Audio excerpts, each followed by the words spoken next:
Pertemuan G20 kali ini banyak yang baru ngeh. Ternyata dipakai oleh pihak Barat dan Amerika tentunya untuk mengarahkan member G20 untuk mengucilkan Putin.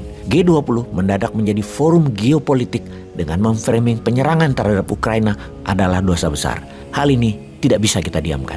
Jangan menjadikan ajang KTT G20 sebagai ajang politik. Apa buktinya? Forum G20 dipakai pihak Amerika untuk jadi ajang politik dunia, bukan forum ekonomi. Kemarin, tanggal 12 November 2022, sebelum acara G20 di Bali, delegasi Amerika dipimpin langsung oleh Biden mengadakan pertemuan dengan kepala negara ASEAN dalam KTT ASEAN Amerika Serikat di Hotel Soka, Phnom Penh, Kamboja. Acara sebelum KTT G20 Bali tersebut adalah acara yang dijadikan Amerika untuk menggiring opini mengucilkan Rusia. Karena itu, delegasi Rusia yang dipimpin Menteri Luar Negerinya berang marah terhadap Amerika. Menlu Rusia, Sergei Lavrov, yang memimpin delegasi Rusia dalam pertemuan internasional KTT G20 yang juga hadir di Phnom Penh, mengatakan pihak Barat mencoba memiliterisasi Asia Tenggara untuk menahan kepentingan Rusia dan Tiongkok di kawasan Asia Tenggara. Pernyataan ini menjadi tahapan baru konfrontasi Rusia dan Barat dalam pertemuan G20 di Bali. Ukraina tampaknya menjadi agenda utama pemimpin-pemimpin Barat yang mengkritik secara terbuka invasi Rusia ke Ukraina serta menekan Tiongkok dan India. Lavrov juga mengkritik langkah Amerika Serikat di kawasan Asia Tenggara yang akan menjadikan medan persaingan strategi tahun-tahun ke depan antara pihak Barat dan pihak Timur, yaitu Rusia dan Tiongkok. Untuk itu, Amerika dan sekutu-sekutu NATO mencoba menjadi tuan di ruang KTT ASEAN dan G20, kata Lavrov. Padahal baik Amerika maupun Rusia bukan anggota ASEAN, tapi beberapa pemimpin dunia menghadiri pertemuan perkumpulan 10 negara itu menjelang pertemuan G20 di Bali.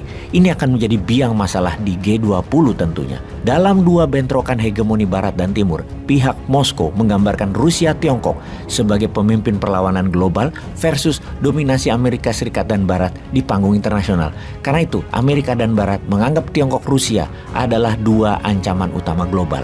Kembali kita bertanya, apa strategi Indonesia sebagai tuan rumah untuk menghalangi acara G20 diambil alih pihak Barat dan menjadi forum bukan ekonomi, tetapi forum politik? Kita semua tahu strategi Amerika dan Barat adalah membuat Putin harus tidak datang di G20. Jadi jangan-jangan di dalam acara G20 nanti bisa tidak menghasilkan komunike apapun karena terbawa masalah geopolitik dunia.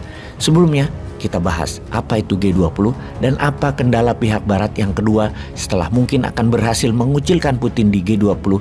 Namun, masalah kedua ini tidak mudah untuk Amerika taklukkan, yaitu petro yuan antara Saudi dan Tiongkok. Strategi pertama pihak Amerika untuk mengambil kendali KTT G20 adalah dengan tidak menghadirkan Putin.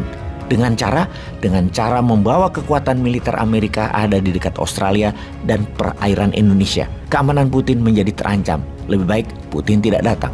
Kita akan detailkan apa yang akan terjadi di KTT G20, di mana hal ini bisa menjadi tolok ukur apakah dunia benar-benar resesi di tahun 2023 atau menjadi terbalik, menjadi membaik. Ini penting untuk Newmind fahami untuk langkah sukses Newmind ke depannya. Jadi apa itu G20 dan KTT G20?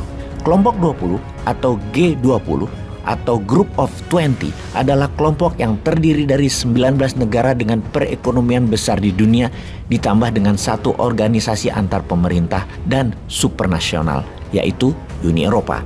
Secara resmi G20 dinamakan The Group of 20 Finance Minister and Central Bank Governor atau kelompok 20 Menteri Keuangan dan Gubernur Bank Sentral. Dibentuk tahun 1999 sebagai forum antar pemerintah untuk menghimpun kekuatan ekonomi guna membahas isu-isu penting perekonomian dunia. Latar belakang pembentukan forum G20 berawal dari terjadinya krisis keuangan 1998. Kelompok G20 menghimpun hampir 80% produk nasional bruto atau PNB atau GNP dunia, 75% total perdagangan dunia, dan 2/3 penduduk dunia. Sebagai forum ekonomi awalnya, G20 menjadi ajang konsultasi dan kerjasama hal-hal yang berkaitan dengan sistem moneter internasional perekonomian dunia.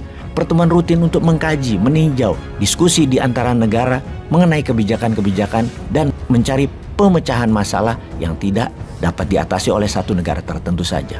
Anggota G20 tidak memiliki staf tetap. Kursi ketua dirotasi di antara anggota-anggotanya dan dipegang oleh Troika yang beranggotakan 3 anggota. Ketua tahun berjalan, ketua tahun lalu, dan ketua tahun berikutnya. Sistem ini dipilih untuk menjamin keberlangsungan kegiatan dan pengelolaan, alias tidak ada pemimpin mantan, yang ada adalah pemimpin berkelanjutan.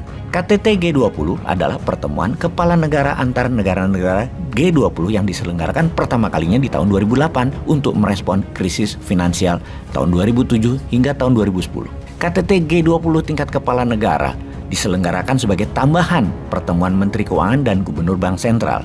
G20 pertama kali diadakan di Washington DC pada tahun 2008. Pertemuan KTT G20 ke-17 diselenggarakan di Nusa Dua Bali mengusung tema Recover Together, Recover Stronger yang akan berdiskusi mengenai dunia pasca pandemi COVID-19 serta berbagai krisis yang menjadi efek invasi Ukraina oleh Rusia pada Februari 2022 lalu. Indonesia akan mendapat jatah lagi diperkirakan 20 tahun dari sekarang, yaitu di tahun 2042, di mana saat itu Indonesia Emas 2045 sudah akan tercapai. Karena itu penting pertemuan KTT G20 kali ini harus ada resolusi, harus menghasilkan komunike, harus ada pencapaian untuk stepstone batu loncatan Indonesia sebagai global player menjadikan Indonesia Emas 2045.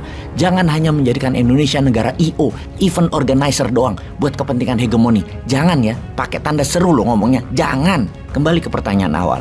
Apa langkah Indonesia agar acara G20 tidak dicuri oleh pihak barat sebagai ajang geopolitik untuk kepentingan mereka? Nah ini, yo ndak tahu, jangan tanya saya, tanya Opung.